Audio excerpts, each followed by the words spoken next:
This year has seen its fair share of successes, big and small, but it's also seen a number of underwhelming releases and terrible flops.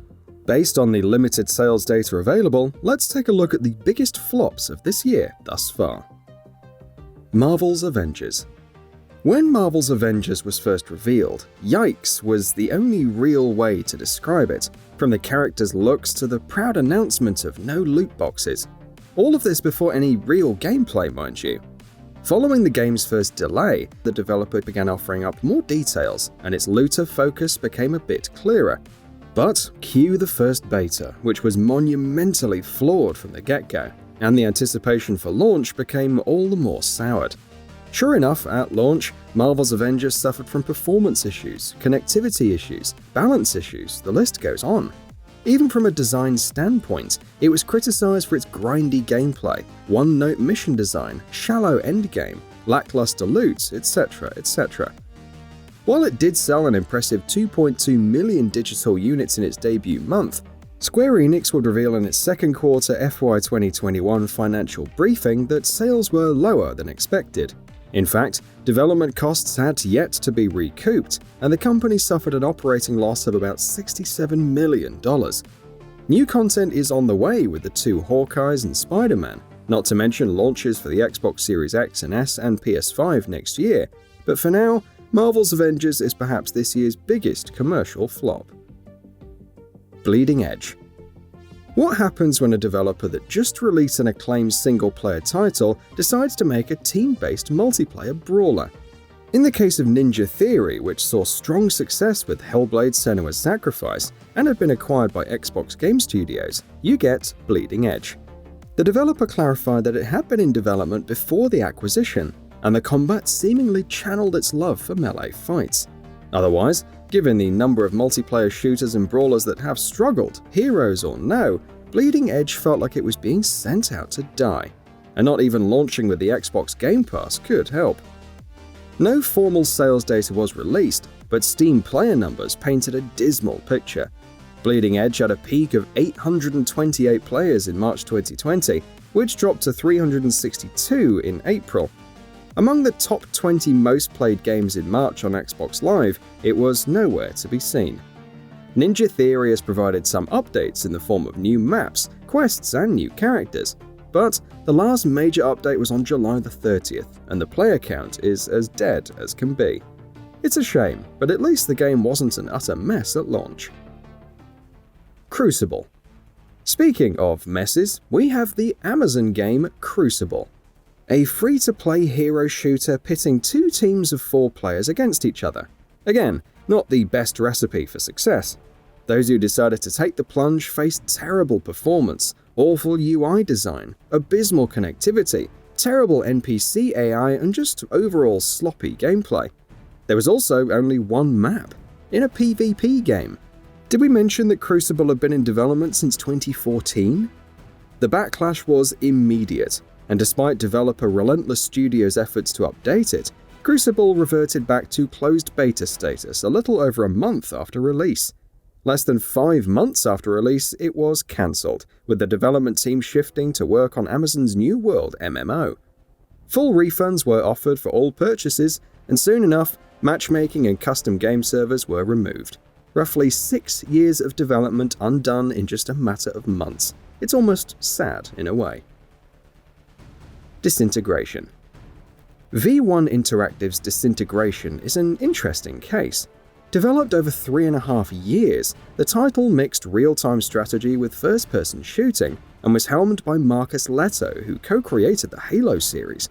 Expectations were somewhat high in that regard, despite the studio only consisting of 30 employees.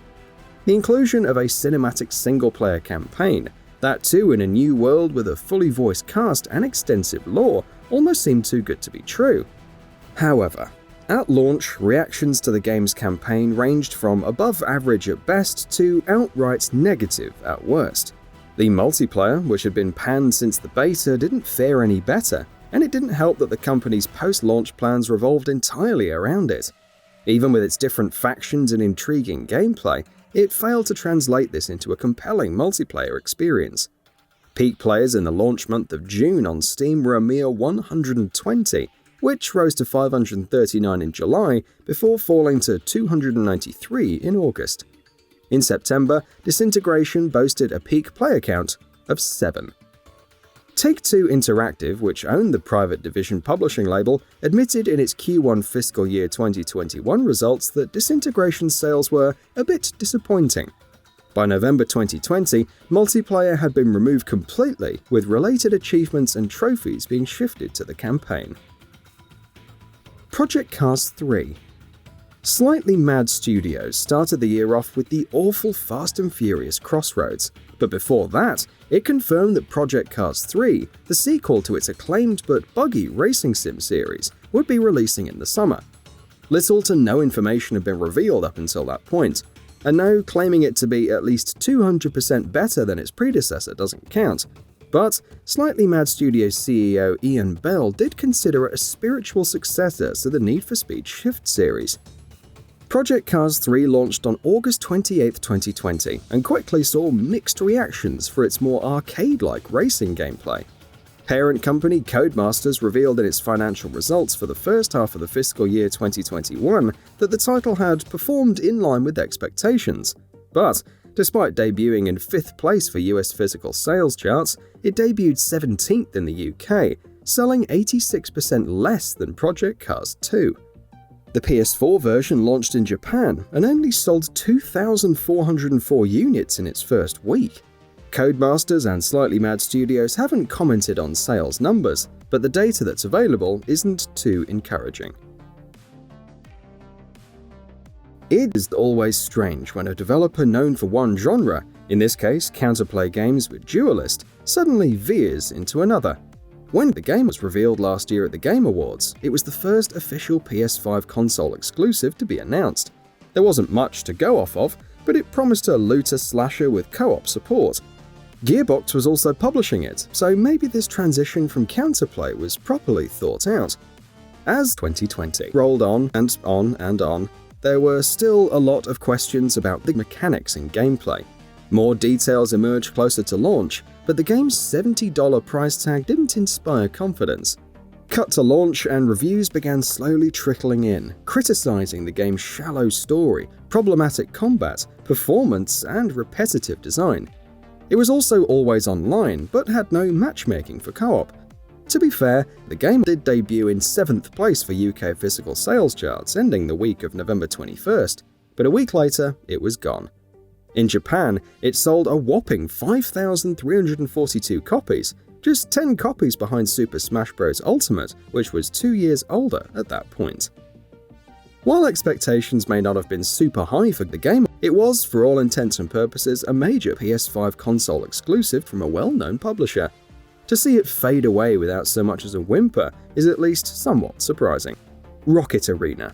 Final Strikes Games' Rocket Arena may have gained the most exposure from its appearance at EA Play Live 2020 in June, but it was actually revealed for the first time in May 2019.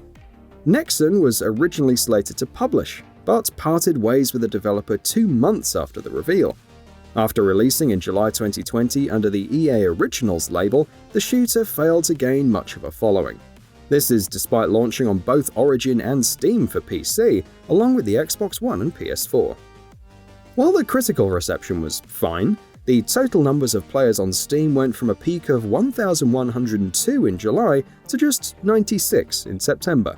This is despite dropping the price to just $5 in less than 2 months after launch. So, what happened exactly? Did it suffer from being just another hero shooter with no unique hook or identity? Was there just not enough content? Should it have gone free to play to begin with?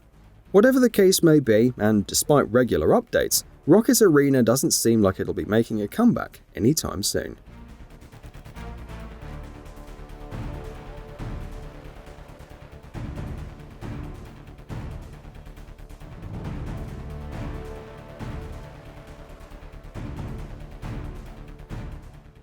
And that wraps it up.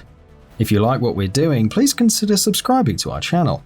We upload new videos daily, so make sure you don't miss them by subscribing. We appreciate your support, and we thank you for checking us out.